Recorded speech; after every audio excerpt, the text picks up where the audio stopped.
I'm delighted to be joined by Richard Harvey, who's the Commercial Director, Plumbing and Heating at Wolseley. Good afternoon. Good afternoon, though. How are you? I'm very well. Really enjoying the show. Yeah, I'm going to ask you to hold that quite close so we can pick up your... That's it. It's big this year, isn't it? I mean, you've been to this before, and I know you've been involved with Wolseley, I think, for 14, 15 years or so, but this has grown. Yeah, it's amazing how the show's grown since the days at the Ricoh, and it's just fantastic to see it so busy and so alive. Yeah, right, okay, that's good to hear. You've been busy, so you've been having conversations? Or? Yes, been here all day, had a number of meetings with suppliers and prospective suppliers, and sort of meeting up with old friends from the industry. And actually, that's one of the key things and benefits of coming here, isn't it? It's to meet up with old friends you haven't seen for a long time, particularly after the last couple of years, which has been tough as well. Yeah, you sometimes forget people are human beings being behind the screen, so it's just great to catch up and meet those individuals again. And I think that's a really important point. We've come to realise over the last couple of years, people are people, actually. They're not numbers on a spreadsheet. And when someone says, how are you, I think people kind of genuinely mean that these days. Yeah, I think everyone would recognise this as an industry which is about people. Yeah. And people buy from people, and that whether that's installers from merchants or merchants buying from suppliers, that's still pretty fundamental in business. Now look, as commercial director, I guess you're looking all the time at what the issues are in the industry and so on and so forth, and what strategies you need. And I wonder, curious to know what you think, what are the big issues currently facing the industry?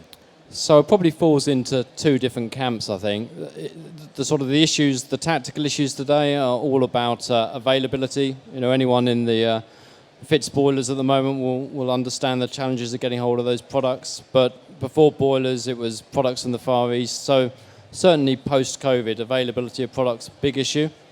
And then in more recent times, obviously inflation. You could see that coming probably 12, 18 months ago. And that is probably the major issue that's impacting everybody at this point in time, and there's no sign that's letting up at the moment, I'm afraid. And I'm going to mention the B word, you know, the B word, Brexit. Is that are you seeing that having an effect on your business? Not significantly. It's making a little bit of the importation slightly harder. But on the whole, I don't think Brexit's had a huge impact on the UK plumbing and heating industry. In terms of Wolseley supporting tradespeople in this difficult time, rising energy bills and so on, what are you actually doing to help that? I think that there's not a lot we can do about inflation. We get hit with it, it needs to be passed on. But one of the things we do clearly is have wide ranges of products, from branded products down to own brands. So part of it is giving installers the confidence to potentially go into the own brand products that are cheaper, but they're generally of high trade quality. So I think that's one of the things. We work with various customers to try to help their customers in, say, in the social housing space with energy efficiency measures. So we're trying our best to provide information, guidance, and products that perhaps provide alternatives to those they normally look at.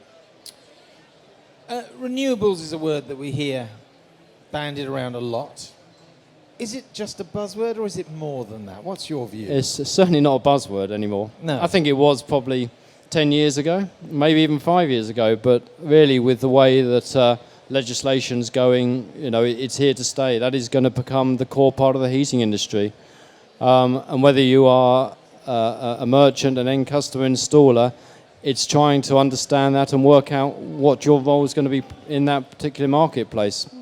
Certainly not a buzzword. Good. I'm glad you said that. And I want to talk about low carbon technology, if I may.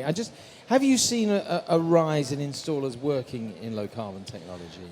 It's certainly been going up at a fairly rapid rate in the last 12 months or so. Varies a bit by different parts of the marketplace. So we're certainly seeing the social housing market certainly moving into renewables in a more significant way. The new build companies are now starting to look at that, probably with 2025 in mind, and starting to run test sites. And there's a steady growth in the sort of the one-off RMI market, albeit from a relatively low start. You're certainly seeing volumes go up quite significantly. But even that's been impacted by availability in the last 6 to 9 months, which has probably curtailed short-term supply. But it's on a roll, and it will keep going from our perspective. As a company, you traditionally were there 8 o'clock in the morning, 7 o'clock in the morning, outlet was open, people coming in, buying whatever it was they wanted. But you're so much more than that now in terms of the support you give to installers. And I just wanted, looking at the net zeros, that we've got coming up, how are you helping installers prepare for that?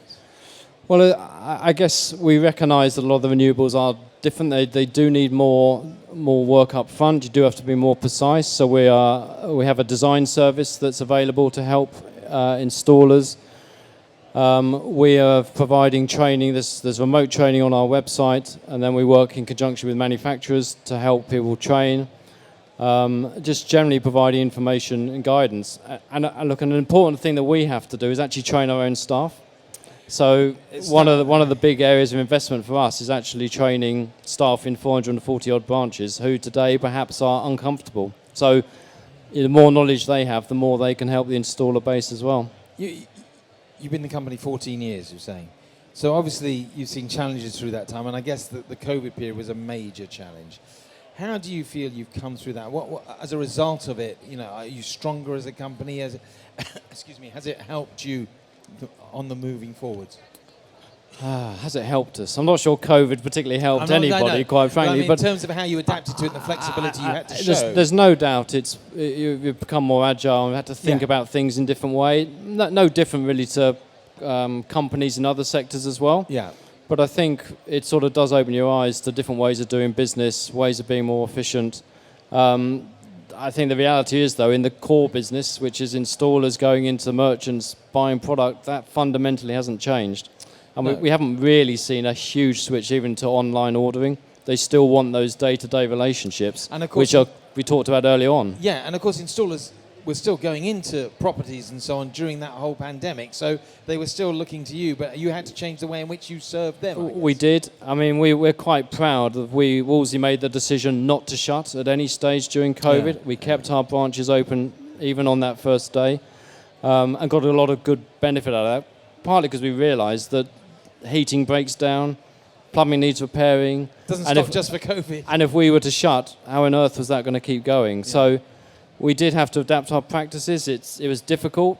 It meant some of our branch managers having very difficult conversations with people that didn't want to put their masks on or didn't want to take account of people's... How difficult was that, actually? I think for a lot of our staff, very difficult, because they're friends, they know them, they don't want to be seen as someone comes out, mate, it's killjoys. Only me. Yeah, that's tough. And you put your plastic shields up and people leaning around the side of those.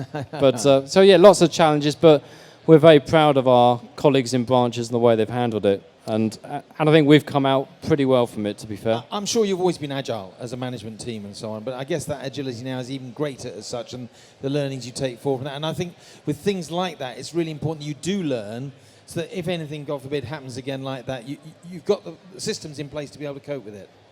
I think that's absolutely right. I think there's a lot of things that you did adapt and learn about. We're not going to change, because actually they're a better way of doing stuff. Yeah. But I think having gone through those painful last couple of years, we also know how you'd cope with it going forward as well. Yeah.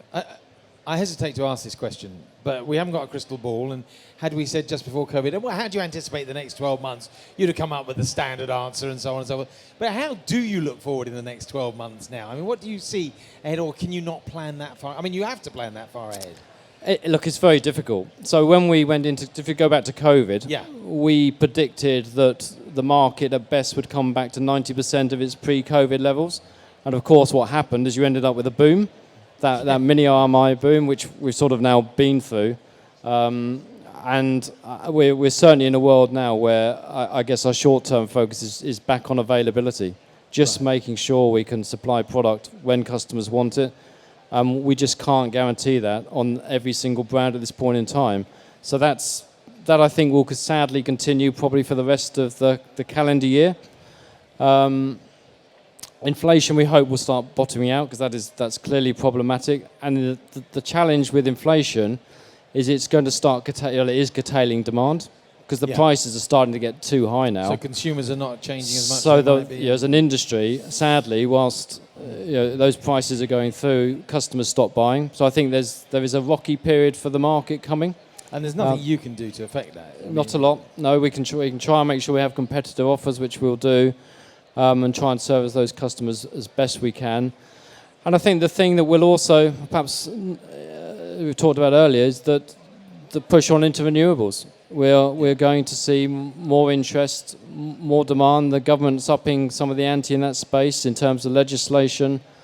There's some interesting concepts around market mechanism that could start forcing boiler manufacturers to sell a certain proportion of air source heat pumps. Yes. That is going to be interesting to see how you push product into a market where perhaps the demand isn't not quite there. So I think we're in for some interesting and changing times, to be honest. Yeah, I think you're probably right. I mean, it's interesting, the conversations we've had today, look, with the autumn coming up, and the heating bills are not going to go down necessarily. So actually people are going to be looking at, are there ways I can make my heating work smarter, not harder necessarily? Absolutely. And there's a lot of things that, with the right advice, consumers can do to help with their energy bills. There's still an amazing number of houses that haven't got proper controls, they don't use TRV. So the stuff people can do with relatively short paybacks. Yeah. I think you'll also see a lot more repairing of product going on. Do you? Yeah, so we believe that the spare parts market will actually be quite strong in this winter. As people can no longer afford the boilers, they will go back to repair, which I think perhaps hasn't been the trend of recent years. But is that a double-edged sword? Because if they repair, they're going to think, okay, well, I've got a few more years on this then, and I'm not going to install a new one. Well, it's a short-term measure, for sure, but if you haven't got the finance to do it, that's the action you take, isn't it? Yeah, that's the reality of it. Now, look, one thing you are doing to help installers here at the show is the Great Installer Clearance. I've got to tell you, last year it was hugely successful, and people were rushing from the doors when they opened yesterday to go and see what they could get. It was like a supermarket sweep almost.